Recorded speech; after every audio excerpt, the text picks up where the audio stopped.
Donald Trump avait prévenu après ce raid sur Khan Cheikhoun qu'il envisageait une riposte contre le régime de Bachar al-Assad. Pourtant, Damas assure n'avoir pas recouru à des armes non conventionnelles.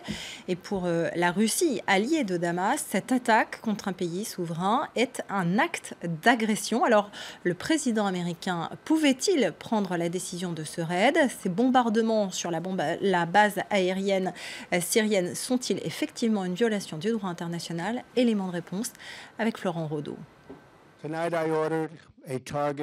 En ordonnant personnellement le lancement de 59 missiles Tomahawk sur la base aérienne d'Al-Sherat, Donald Trump est passé outre l'aval du Congrès américain et des Nations Unies.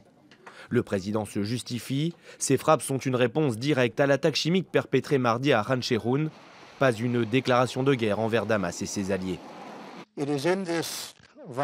Il est dans l'intérêt vital de la sécurité nationale des États-Unis d'empêcher et de dissuader la propagation et l'utilisation d'armes chimiques mortelles. Un discours absolument pas du goût de Moscou, qui a qualifié ces frappes américaines d'ingérence flagrante et d'agression contre un État souverain. Pour sa part, Damas dénonce un acte irresponsable et idiot. Mais pour certains analystes, cela n'irait pas à l'encontre du droit international.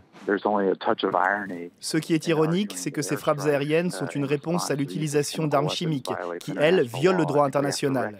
Je pense qu'il faut reconnaître que ce qu'il se passe en Syrie va totalement à l'encontre des règles du droit national et international. Et malheureusement, la diplomatie russe a neutralisé la capacité des Nations Unies à y remédier. Aux États-Unis, c'est le War Powers Act voté en 1973 qui régit les prérogatives du président en matière militaire. Pour le sénateur Rand Paul, pourtant membre du Parti républicain, Donald Trump aurait outrepassé ses pouvoirs. Le pays n'ayant pas été attaqué, une autorisation du Congrès était nécessaire selon lui.